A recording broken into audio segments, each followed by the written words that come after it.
Yung totoong nakakahiya, yung nag-aaway-away tayo, yung kapwa natin. Ito, mainit na mainit ngayon. FIBA World Cup, talo tayo. Ngayon, we have Coach Tim Cone as the new head coach for the Asian Games. Okay lang, medyo nakakahiya, pero nakakahiya, ito, no, parang nagiging madrama talaga masyado ang basketball dito sa Pilipinas. Well, kahit saan naman eh. Pero yung balita na ganito, unang-una, akala ko padiba itong si Justin Baltasar dahil kumbaga magaling siya magaling na player at nabasa ko itong we tried to get him for the World Cup. We tried really really hard to get him to the World Cup. He is one of the guys who we really desire, but he is just not available. He has shown zero interest. Sabi ko, aba, sino ba naman ito? Bakit ganun? Pero bigla na lang nagsilabasan po yung iba pa pong mga update na parang hindi totoo. Ano bang nangyayari talaga? Bakit ganito? Medyo nakakaya, no? Drama. Powercast Sports. If you're new here, don't forget to subscribe and hit the notification bell.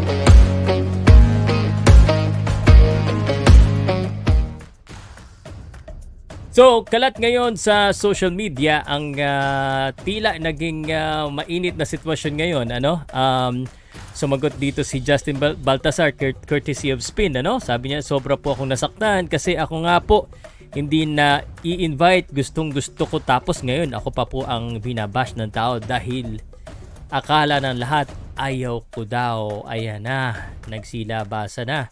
At ngayon, ang tanong sino ba nagsasabi ng totoo? Sabi dito, who's telling the truth?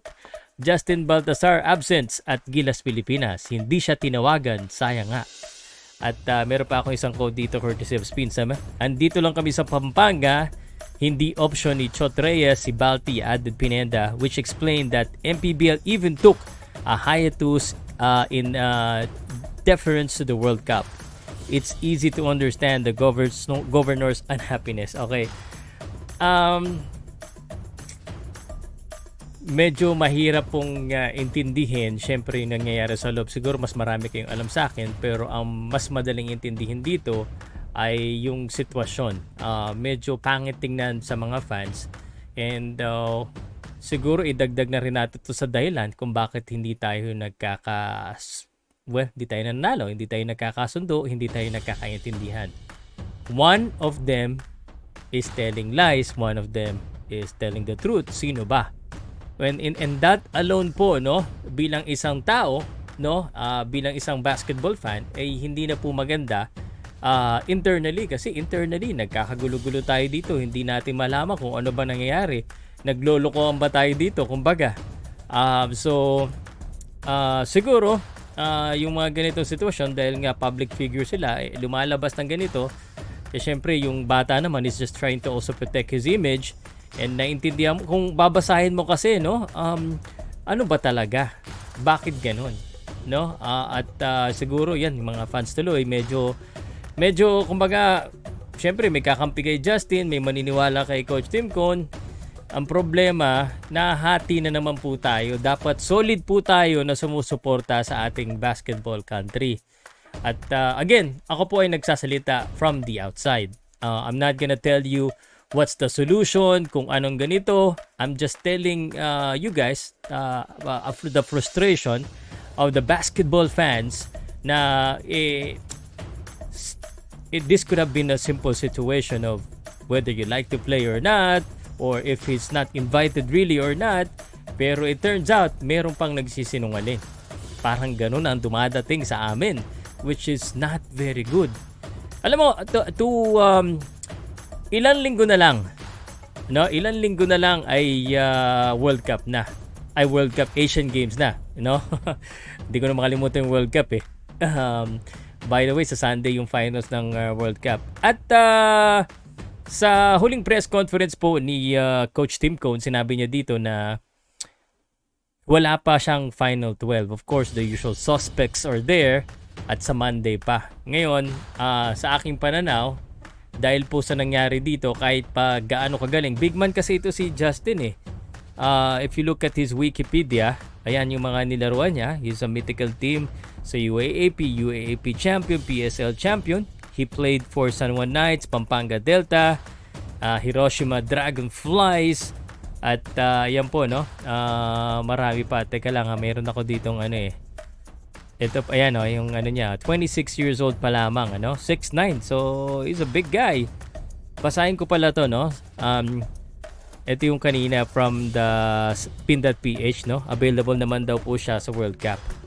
Wala daw tumahawag. Medyo, sa totoo lang, kahit gaano kagaling si Justin Baltasar, sa sitwasyon na nangyayari ngayon, I don't think it will be ideal that he plays for Gilas Pilipinas kasi magiging awkward eh. Naging awkward na yung sitwasyon eh. Although I'm sure they're professional, pero just imagine kung ano yung nasa loob yung internal. Ang hirap kasi sa pag may katrabaho ka, no, you're both professional, kunwari, tapos you're working together, parang hindi magiging ganun ka-solid yung synergy, yung connection, at yung chemistry. So, either way, hopefully ma-fix po yung relationships. I'm hearing a lot of things eh. Kayo na siguro magsabi sa akin regarding Justin Baltasar, SBP. I cannot confirm those.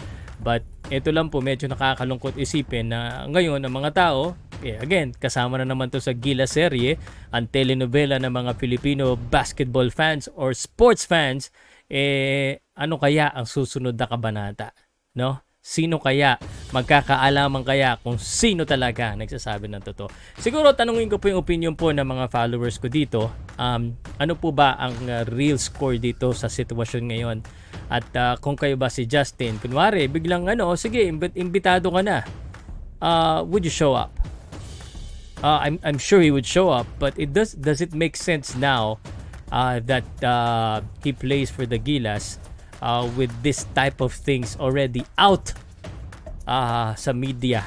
Pinagpipiestehan na dito sa social media yung dramang nangyayari ngayon dito po sa Gilas Pilipinas. Dapat nakafocus tayo sa preparasyon at sa pagbuo ng magandang team at saka mga positive vibes, pero ito ang nangyayari.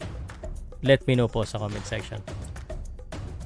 Ay, by the way, just in case interesado kayo, sponsored po ako ng Sports Plus PH. Just register. Hindi yan, si Casimero yan. Sports Plus PH, scan nyo lang po yan if interesado po kayo. Kung wari, feeling nyo swerte kayo, ha? Yan.